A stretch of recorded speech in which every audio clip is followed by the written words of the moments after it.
as Paul kindly mentioned, I'm Idriss. My Instagram is made by Idriss.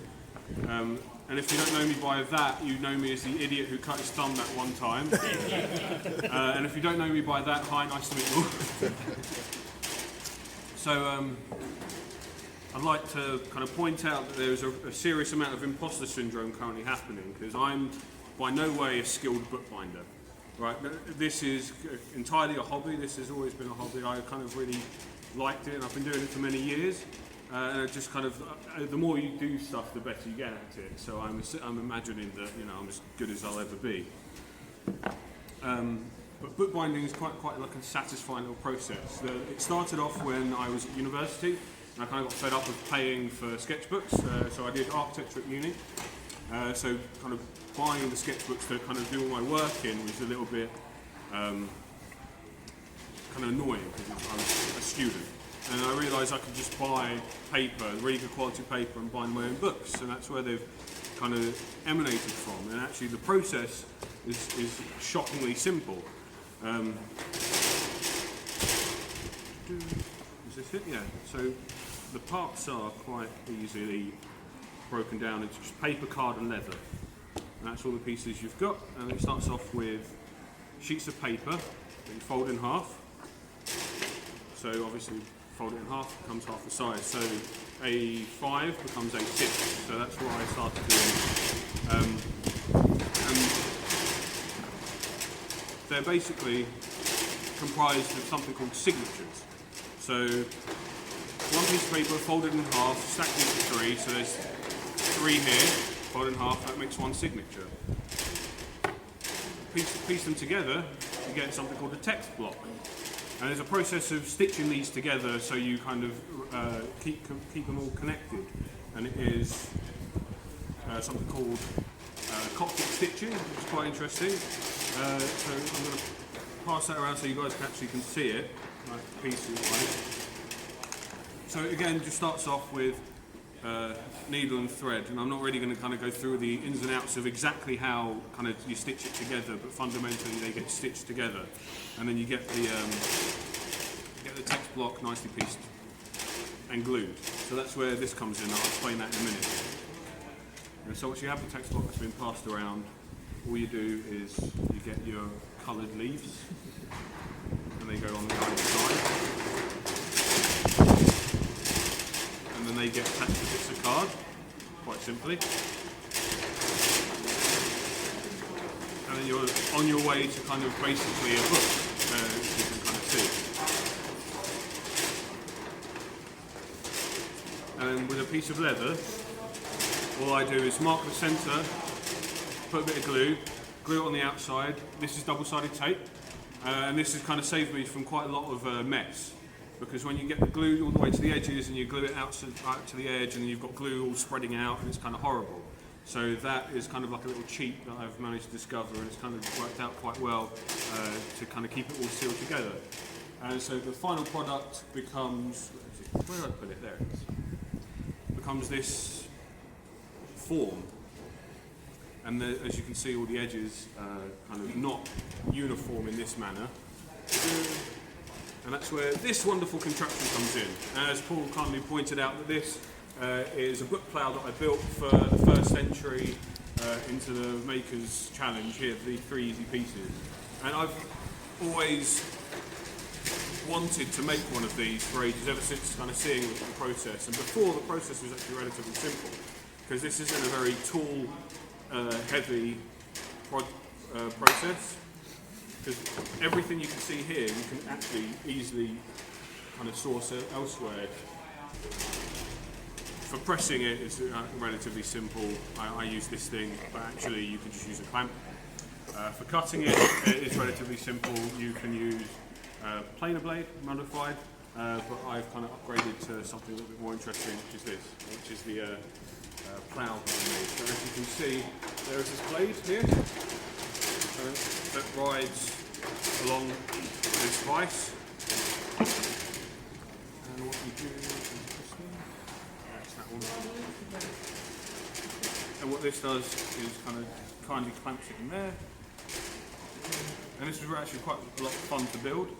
So all it is just bits of wood, and then these screws are old parts of a barbell, a dumbbell. So cut them in half. I turned one of them into a tap, and then drove that tap through this, and that's why you get this piece here. And that's what you do. You line it up straight.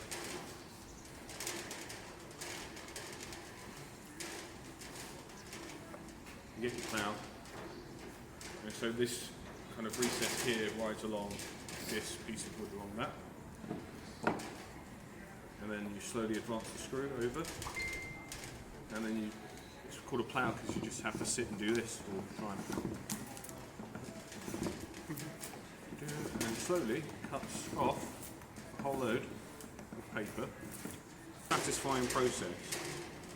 This. Kind of, they get sold as to whoever is interested in them.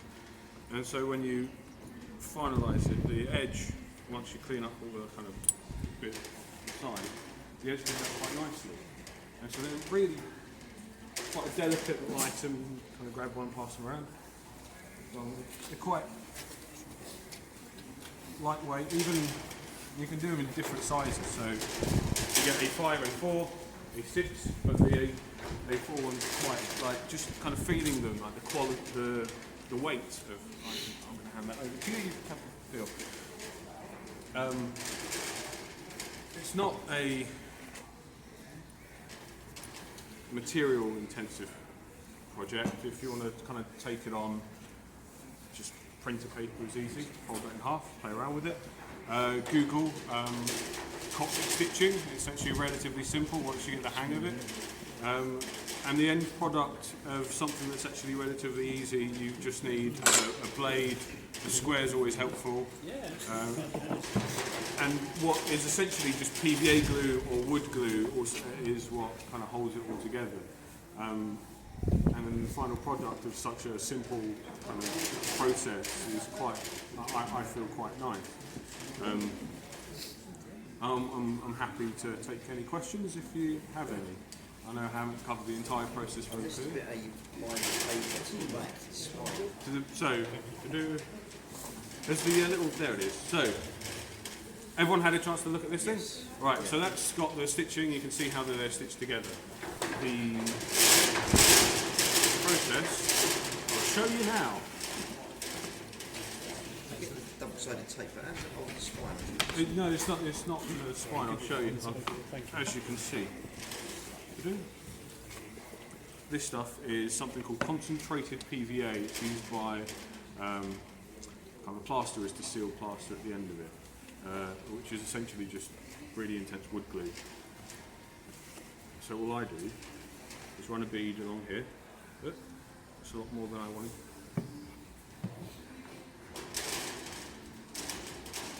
Run a line.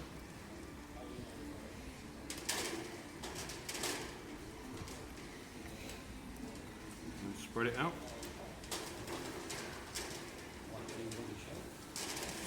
And so on this piece of leather I've already drawn a line down the middle of it, and then that just gets lined up to the centre of this textbook here. And then that gets wrapped around. Oh, what have I done? No, I have done. I've missed done out your extra pages. I forgot the card. Damn, this is what pressure does to you guys.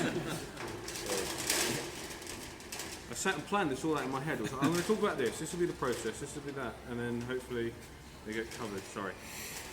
Card textbook together. Ensuring they're all lined up.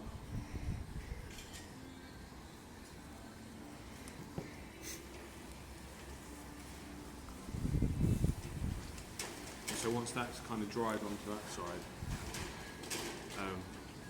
leave it in here, and so that's what this is being for. Press. That G. This thing. Is that for putting the holes in the leaves? Exactly that. So in each of the pieces of paper, you punch a hole through the sides. I don't know if you can see it a little bit clearer this side. You punch a hole through so you can stitch it easier rather than trying to force the needle through. This is something I made a little bit lethal, but it's got the holes kind of lined up and this, so all I need to do is line it up with a line in the middle and then just press it down. That could easily be achieved with an awl, really easy. This is something called a bone fold, which is a really effective bookbinding tool. It's to kind of put a really even crease onto a folded piece of paper without leaving a mark on it. So it's made of actual bone. I don't know which one this is, what animal it comes from, but it's real bone. And then that could easily be used with the back of your nail quite easily. This was not that expensive. Like, none of the basic tools are that expensive, but these to buy, I think it was about £400 for the set. These to make were essentially a third of the £15 I spent on the 3 Easy Pieces challenge. This planer blade came from a really beaten up old Wilkinson planer, like from Wilkinson, the shop. So I didn't feel any kind of about kind of altering it. A ruler, really simple. This was quite nice because it has the kind of see-through check measurements on it. Glue, everyone has glue. If you don't, I don't know what you're not doing with your making in your shop. Again, this was a kind of expensive piece to buy. I kind of bought it off a guy on eBay and then restored it. And you can buy them quite a lot, about 150, 200 pounds. This one I managed to get for 80 pounds, and it needed a little bit of restoration work. This isn't a necessary item, but because I can just easily get 2 bits of wood or a very heavy book. Like if you ever had to kind of keep something pressed down, it's just, or sit on it. I remember I used to do that for the first book, so I actually do have the first book I ever made with this process in my pocket. It's quite handy and sizable, and I've only recently recut the edges so they're not as beaten up as they were before. There's not so much you could be told how to do it. It's more a case of you just kind of getting on with it. Like, the worst thing that happens is that it's slightly out of line, it's slightly whack, it doesn't hold together properly. But that's attempt number 1. And then attempt number 2, you've learned a little bit more to kind of understand what happens next. You alter it, it's a little bit better, and so on and so forth. Like, even these don't come out evenly. I suppose that's what you can argue. It's the artisanal value of them, that they're all slightly unique. But in my mind, it's because there's still so much I have yet to be able to learn, be able to do. And I think as a passionate maker, you all kind of have that passion. Hence, you're here. Like, this is an incredible thing to be part of. I was expecting to be talking in front of 12 people. This is kind of hands down way more than that. So appreciate you guys listening to me and dealing with me with faffing around with this.